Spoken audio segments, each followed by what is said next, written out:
कि एक दूसरे से जलन जबले रही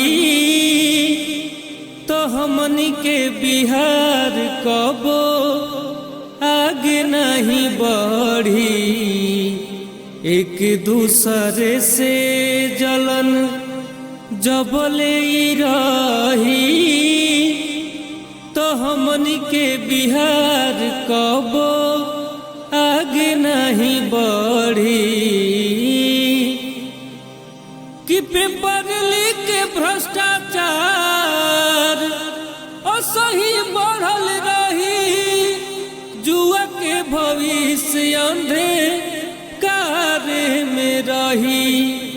नौजवान बट जई हैं एक दूसरे से लड़ी, सरकार ये में मजा मारी खूब भ्रष्टाचार करी।